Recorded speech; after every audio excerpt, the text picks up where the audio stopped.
In the name of the Father, and the Son, and the Holy Spirit, one God, Amen.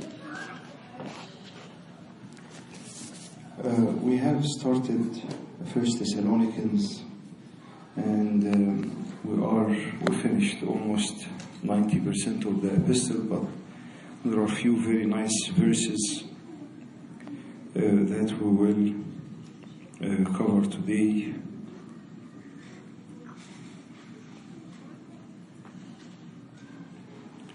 Our 1 Thessalonians chapter 5. Starting from verse 13. Now we exhort you, brethren, warn those who are unruly.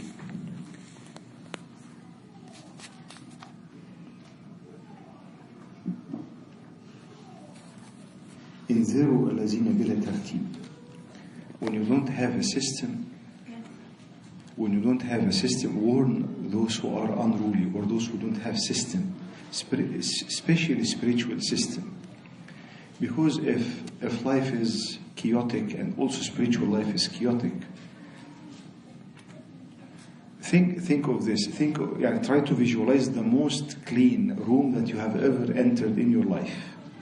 Very, very neat room, everything in its place, perfectly fine. And think of the most messy room that you have ever entered in your life.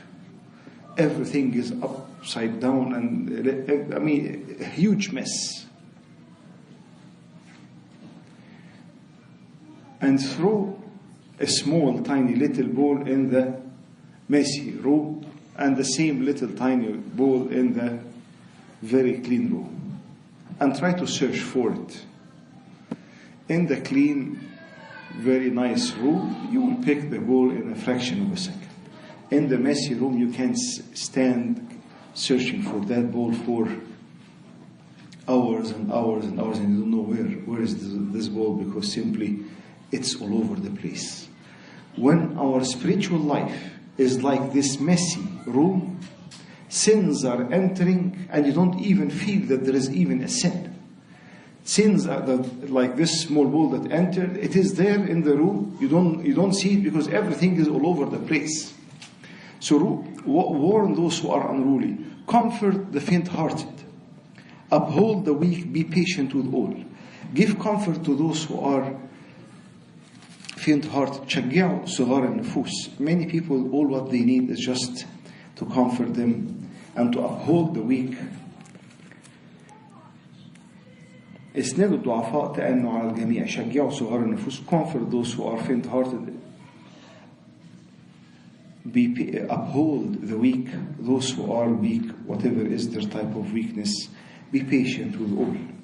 And in many times we are missing this patience. To be patient with those who are not that smart as you. Maybe you are the smartest, or you are the smartest in your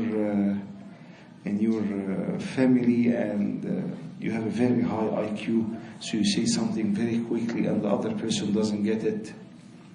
And we tend to be snapping at the people or short-tempered. Be patient with all. Be patient with all.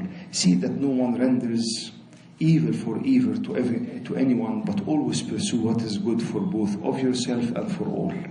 Always seek what is good for you and what is good for the people who are around you as well. Rejoice always, pray without ceasing, in everything give thanks. For this is the will of God in Christ Jesus for you. This is a very, very, very important verse. Rejoice always, pray without ceasing, in everything give thanks. There are 3 criteria that keeps repeating: always, without ceasing, in everything.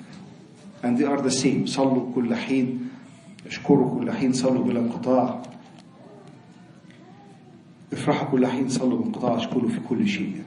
Those 3, the joy, the giving thanks, the unceasing prayer, are related together. The more you give thanks, the more you pray, the more you will have joy in your life, and the more you have joy, the more you pray, the more you give thanks, and the good cycle of being joyful in your life will appear because of giving thanks. If you lost, so start complaining, stop praying, you will be miserable. Start complaining, or complain always, do not ever pray, you will be miserable all your life. This is exactly the opposite to this verse.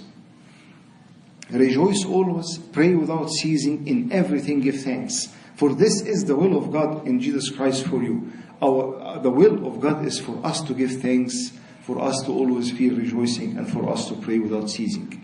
The problem is there is a cycle for joy and there is a cycle for misery. The cycle of joy, what are the two things that are in it? Pray without ceasing, in everything give thanks. The cycle of misery, complain always and don't pray at all. I am definitely sure that you will be miserable.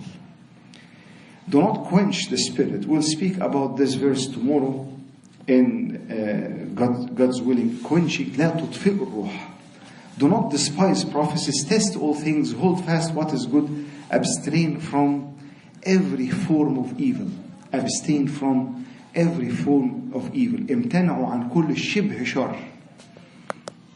I have been searching for this sermon for Pope Shenouda for a while, and I found it.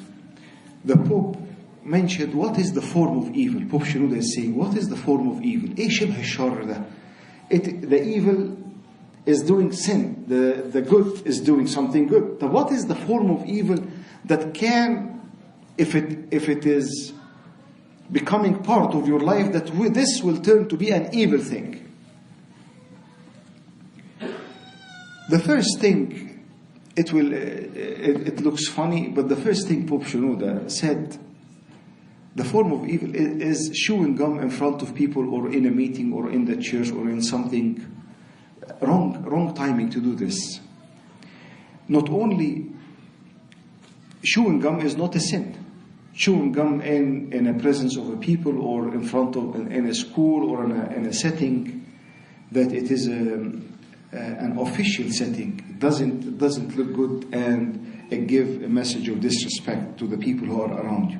It is not a sin, but if it stayed for a long time, this might be a sin. This is the first easy example. Raising your voice or singing with a loud voice that can affect people, or can make people agitated, or make people lose their patience. Visitation of a sick person for a long time. Someone bedridden, post-operative, very sick, very tired. The people around him are exhausted, and you are going there to stay from 6 p.m. till midnight just to check on the person who is sick. After a while, khalas, move on. We need people, they want to sleep. We need to do something. And it is a nice form of asking about people, but when it is extended, then it goes in the form of evil. Visiting people and not without an appointment. Ringing the bell, مساء الخير, عاملين ايه? Here I am. Many people, they get offended from this, that you just are pushing yourself on the life of the people without giving them notice, without telling them or taking their permission. Is it a good time or not a good time? Also, phone calls repeated. If someone, I can't forget this. I literally can't forget this. I was talking with someone over the phone, and while I was moving, I was driving, and it came to a place where there was a bad network. And the guy called me 33 times. Honest to God, 33 times in a few minutes. In the few minutes that I passed from the bad reception area to the good reception area. And I said, maybe I was wondering what happened in those few minutes that made him call me 33 times. There is something wrong. Is it calling someone and leaving him a missed call is a sin? No. But calling 33 times is a form of sin, and is leading someone to sin, because you start wondering and saying why this is happening. This is not right, and maybe you start feeling a negative feeling against the person. So, just to recall, doing things that is okay, but in a place that it is not accepted to be done. Like the chewing gum, raising your voice or singing in a loud voice or doing things that can disturb the peace of the people who are around you or your neighbors. Visitation of the sick without or for an extended time, visiting people without appointment. Nagging is a key. I don't know what's going on, maybe this is in the genes, but people who are nagging, they keep telling you the same message for many times, to the extent that you say, you know what? I'm not doing it. And you were going to do it. But رابح النفوس حكيم, the one who wins the people is a wise person. You need to read the facial even expression of the people who are around you, and you know what? Maybe this is too much. Maybe I'm going overboard. Maybe I need to withdraw a little bit. Visiting the sick for a longer time, visiting person without an appointment, nagging, and also calling people repeatedly, as I have shared with you. Long explanation. Sometimes you are in a rush, or you are dealing with someone who is extremely busy, and you keep the Pope Shenouda mentioned repetition of the things many times. I didn't tell you that I had a flat tire. La Habibi, you told me this is the fourth time you are telling me, and I'm very sorry that you had a flat tire. And after a few minutes, I didn't tell you that. So it pushes the people to sin, or it is not a sin in itself, but it leads people to sin, or it creates more tension in the relationship. The long explanation and the repetition of the talks and the nagging they are all related to each other. Long phone calls. This is a confession. There is someone who is, whenever he is calling me, the least phone call that I had with was 45 minutes. And I said, you know what, I did a miraculous job. I cut it to 45 minutes. And every time the phone is ringing, you feel the palpitation of your heart, and you are becoming nervous without even you just doing anything. Why? Because the experience of the long phone calls and the repetition and the nagging and the repetition and the nagging, and in the end, ask at least the person over the phone, is it a good time? Do you have a minute? Do you have 5 minutes? It is a nice thing that you can adopt, and you can be perceiving also the people. Sometimes, especially the abunas, if you are calling abuna and the abuna didn't reply you with your name, for example, this is a message. He has your name over the phone, and he is, hi Habibi, how are you doing? This means that he has company, and he doesn't want to mention your name for whatever is the reason. But let me tell you about what happened. Sometimes you will find the person is very nice and very kind, and they don't want to offend the other people around them. But we also need to be conscientious and be respectful all the time of the people who are there. So doing things awkward in the place of, or in a time of things that should be official, raising your voice, visiting the sick for a long time, visitation without appointment, nagging, long explanation and repetition of the talks, they're all related, long phone calls, late to pay your tithe or late to pay your salaries. The salaries of people who are working for you.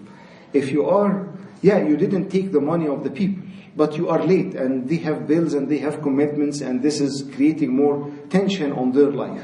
Or you took a loan from someone and you promised to repay this loan, and you are going to repay the loan, but the whole point is you keep pushing the time, and the other person is waiting for you to return this loan. And because this was the agreement, so you didn't take the money, you didn't steal, but you might be falling in a sin that is called, or in a category that is called the form of sin, shibh shar. Bargaining.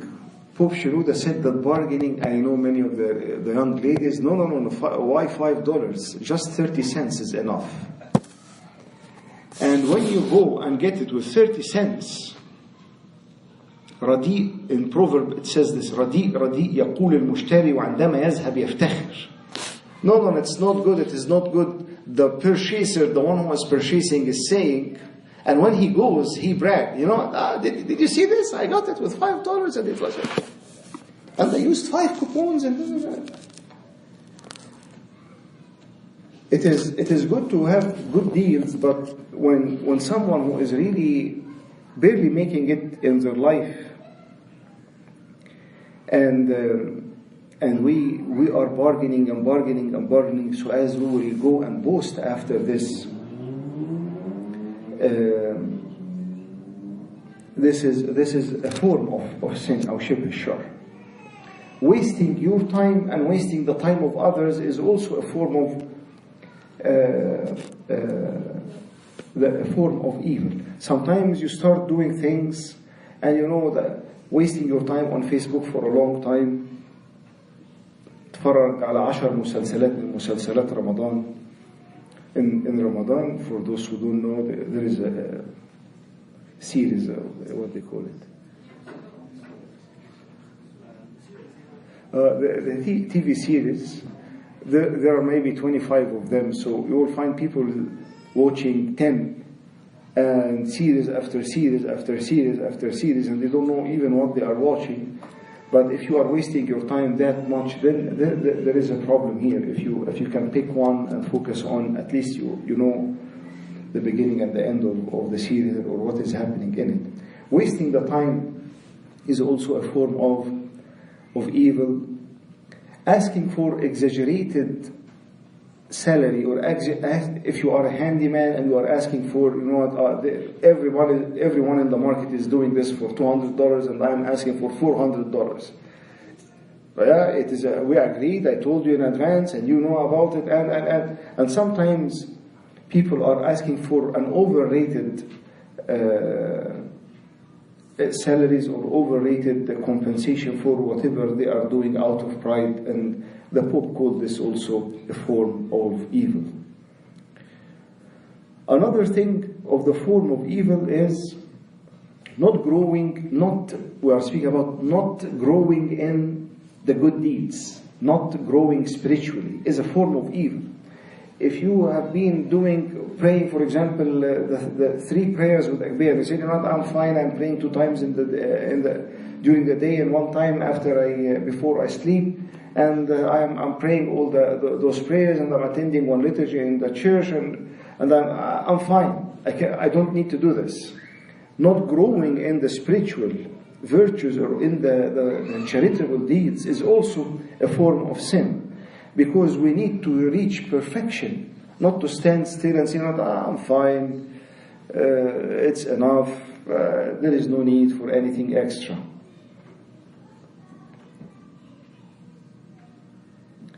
Another form of evil, a benign or a very nice, in the beginning, very nice, respectful relationship with a colleague, a co-worker, another student, a neighbor, and things was moving fine and everything is fine, but this relationship started contaminating your spiritual life, thinking in inappropriate stuff, watching things, getting involved emotionally in things that should not be done. And here, when a good relationship started to be moving from a good relationship to a form of evil, and after this, from a form of evil to a relationship that might lead to sin.